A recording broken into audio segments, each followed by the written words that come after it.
It's set. Princess Leonor's royal wedding date and location confirmed.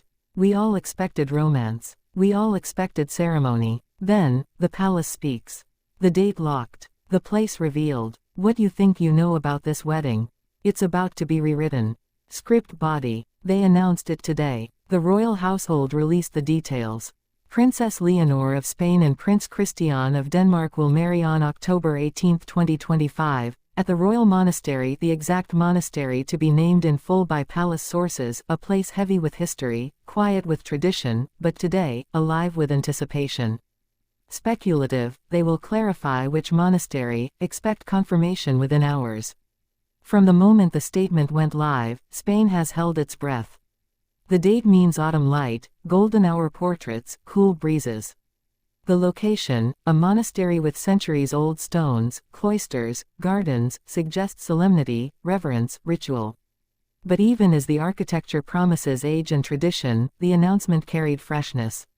This isn't just a wedding, it is a moment that signals something changing in monarchy, in expectation, in public romance. Let's go back to why people care so much. Princess Leonor, raised in the glare of duty and expectation, has embodied both the old and the inevitable future.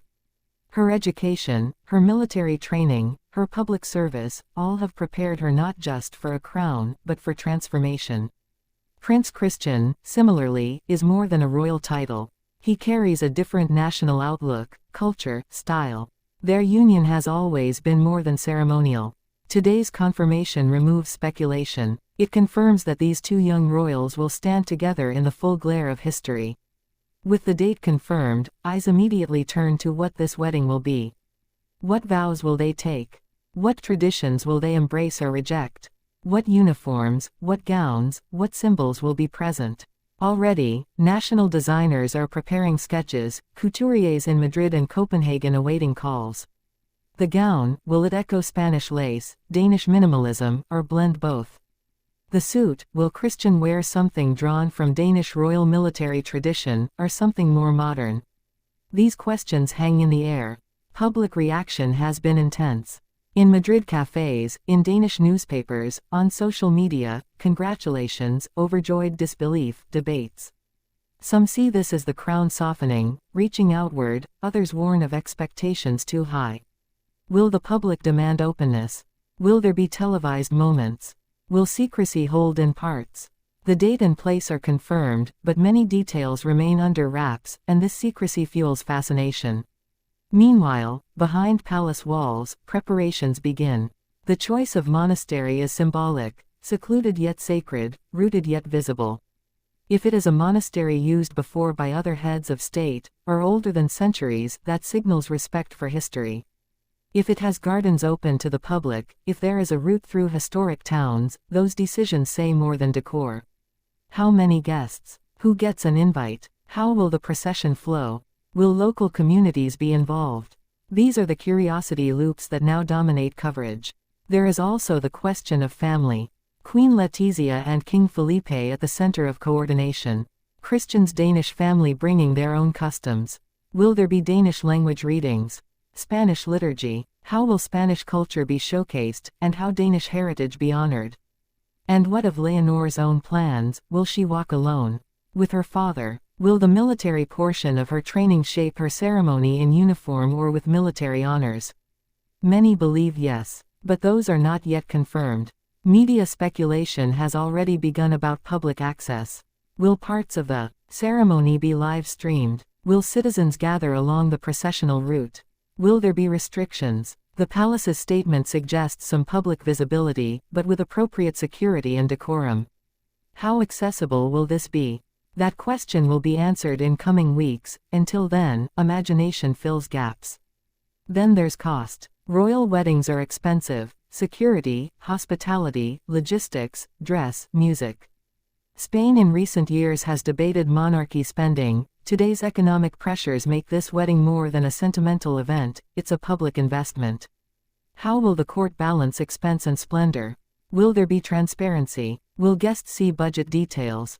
These debates are already starting. Turning to symbolism, the date, October 18th, is said to be carefully chosen. Neither Queen Letizia nor King Philippe's birthdays, but perhaps linked to a historical Spanish or Danish anniversary. The location, monastery, chosen likely for its spiritual significance, its ability to shelter and channel solemnity, but also its aesthetic grandeur. What saints, what chapels, what altars will play a role? Might there be a chapel with ancestral ties to Leonor's line, or a Danish saint? These are the layers people will read into. As the wedding draws near, the pace of revelation will pick up. Dress fittings, guest list leaks, music selections, menu options. Will the ceremony have bilingual vows? Will Christians speak Spanish? Will there be Spanish folk influences? Will a Spanish composer be commissioned for a special piece? All of these questions hang suspended, each answer feeding the next loop of curiosity.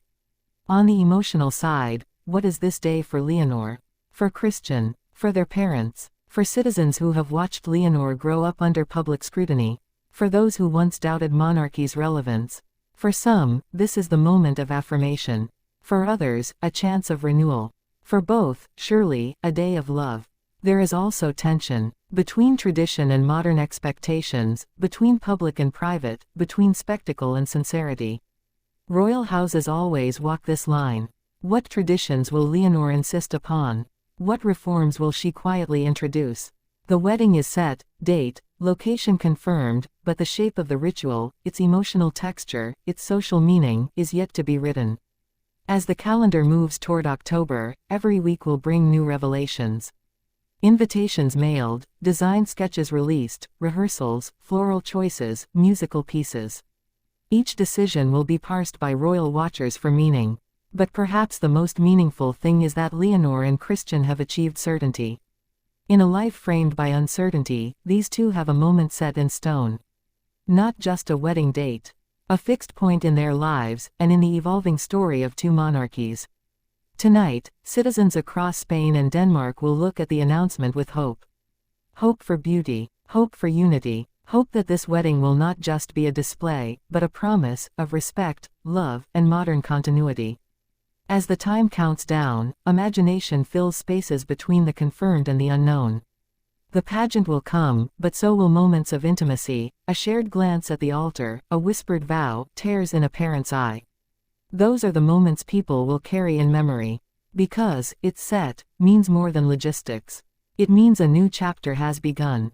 And as Leonor will walk toward Christian in that monastery on October 18th, she will be stepping into history, into expectations, into love, into duty, and into a future millions will watch, admire, question, but ultimately remember. This is the difference between rumors and reality. Between echoes of history and the next verse being written. It's set, the date, the place, the promise. And now, the world waits.